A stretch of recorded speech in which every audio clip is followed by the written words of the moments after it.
New at noon, Waldron police are looking for a missing man. This is 32-year-old Skylar Sparks there on your screen. Police say his family says he was last seen Wednesday near his home on West 1st Street. He needs medication that police say he doesn't have with him. He's 6 feet tall, 235 pounds, with brown hair and brown eyes. Anyone with any information on his whereabouts is asked to call Waldron police. Well, former death row inmate Richard Glossip is out of prison. An Oklahoma judge granted him bond while he waits for a new trial. Glossip was released on a $500,000 bond after the U.S. Supreme Court overturned his conviction last year. The court found prosecutors allowed false testimony during his original murder trial. Glossip spent nearly 3 decades on Oklahoma's death row and faced execution multiple times.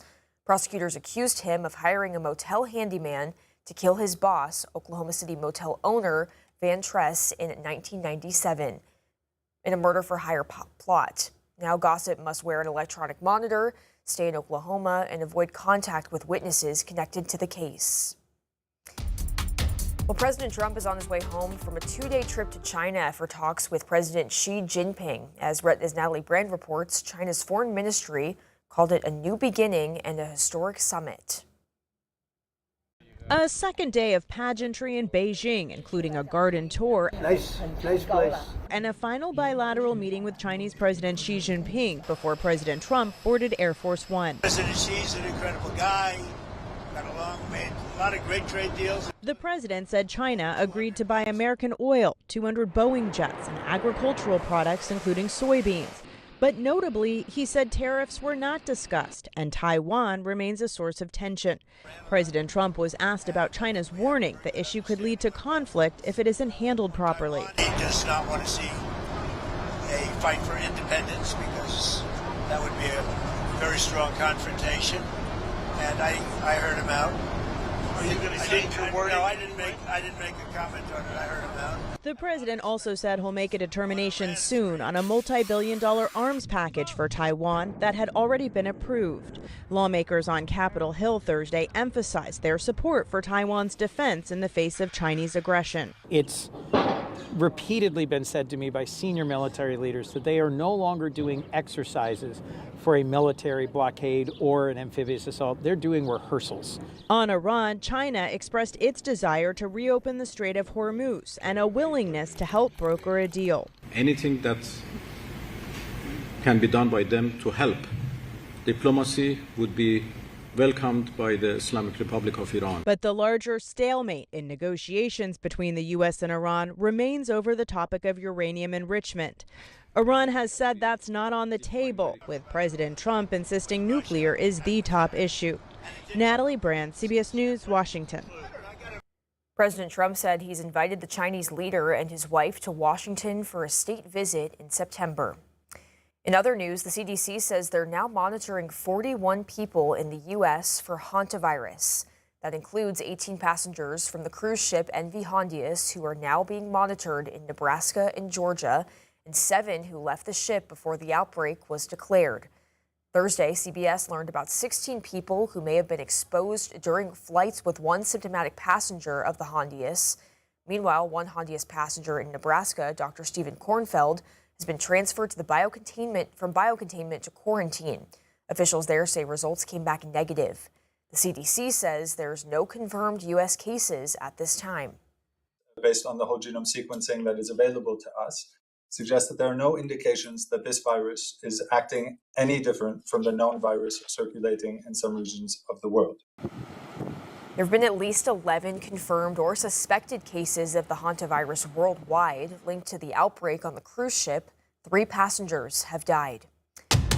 Well, right now, we're hearing from one of the 10 passengers who survived a plane crash in the Atlantic Ocean this week, thanks to the actions of the plane's pilot, who is also okay. Olympia Outen and her niece were rescued from the sea after the twin-engine turboprop crash landed. Outen, who's recovering in a Florida hospital, credits Bohemian pilot Ian Nixon for saving lives.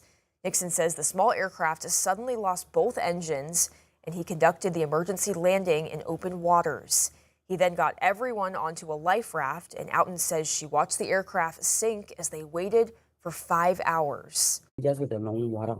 Nobody was around. And I say, oh Lord, I pray God somebody find us, somebody see us, somebody see us, somebody see us. They were rescued hours later by an elite U.S. Air Force unit. Well, AAA says gas prices are up again, about 2 cents from yesterday. The national average now sits at $4.53 a gallon, still below the record high of $5.02 set in 2022. Back here at home, an Arkansas lawmaker says it's time for the state to hit the brakes on its gas tax sale. State Rep Kendon Underwood is calling for a special session to suspend gas and diesel taxes. The Arkansas tax is 24 cents on gas and 28 cents on diesel. Underwood is proposing a 90-day suspension of both of them. He says the move could help families keep up with basic expenses as prices continue to climb. I think the vast majority of Arkansans are feeling the pain at the pump right now. And I think by doing this, we're easing that burden for not only Arkansas families, but for farmers who are putting food on the table, truckers who are pushing the supply chain in Arkansas. And so I think this would be a big benefit to the vast majority of Arkansans. Underwood says he plans to send a letter to members of the General Assembly and submit a formal request to the governor. He's also encouraging Arkansans to contact their elected officials in support of the proposal. Well, the higher price at the pump has taken a toll on all of us over the last several weeks. Greg Carmen is the president of Carmen Inc., a Fort Smith-based trucking company that's been in operation since 1985. They run 45 trucks throughout the Midwest. He says rising diesel costs are hitting smaller companies very hard.